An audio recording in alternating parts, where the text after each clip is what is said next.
Veja os primeiros sintomas da embolia pulmonar, que levou à morte da médica em Passeio, que você não sabia.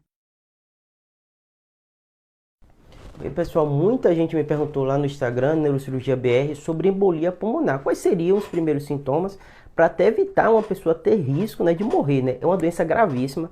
Uma vez estabelecida a embolia pulmonar, a gente fala aqui de 10 a 30% a mortalidade, é uma mortalidade muito alta, né? Mas normalmente ela dá sinais antes, né? O primeiro aspecto é você entender os fatores de risco. E quais são os fatores de risco para a tromboembolia pulmonar, né? Paciente, mulher no caso, né, usuário de anticoncepcional é um fator de risco, né? Paciente que faz cirurgia e está em recuperação da cirurgia é um fator de risco, você está parado, né?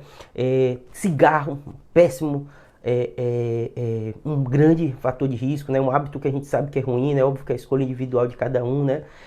Falta de prática de atividade física, que sua musculatura não fica boa, não circula tanto sangue, é um fator de risco. História familiar de trombose, é um fator de risco importante, né? Covid tem aumentado muito a chance da pessoa ter tromboembolismo pulmonar, infarto agudo do miocárdio, AVC, todas essas doenças vasculares, a Covid aumenta muito a chance de você ter, né? Então, assim, juntando todos esses fatores, né? Ou alguns desses fatores associados a sintoma que normalmente precede, ou seja, chega antes do paciente ter um tromboembolismo pulmonar, uma TVP, uma trombose venosa profunda. A trombose venosa profunda, né, ele dá dor na panturrilha, a panturrilha muitas vezes fica inchada, às vezes o paciente refere como dor na perna. Isso é como se fosse um prenúncio de que o paciente com esse trombo daqui pode migrar para o pulmão. E eu tenho isso aqui para vocês terem ideia. A trombose, de um modo geral, ela acontece, né, venosa, né? E o vaso, ele tá aqui, tá levando sangue. Normalmente, no caso que a gente fala do pulmão, né, que é o TEP que a gente vai falar hoje, né? O sangue, né, chega da parte periférica, por isso que o grande fator de risco é a questão da perna, né, da trombose venosa profunda. Pode vir o sangue, que é o que a gente quer que venha, mas às vezes vem um coágulo junto.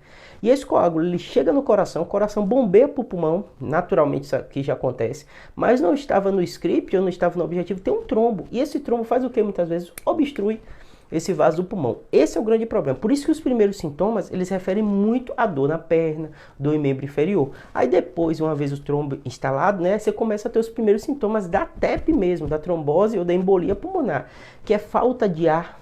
O sangue não está chegando direito, então você tem falta de ar, né?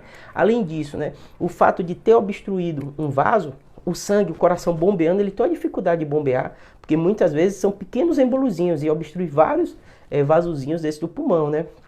Então, muitas vezes o paciente, além de ter essa falta de ar, a oxigenação não está chegando direito, o coração está tendo a dificuldade de bombear o sangue, acelera a frequência respiratória, acelera a frequência cardíaca, então o coração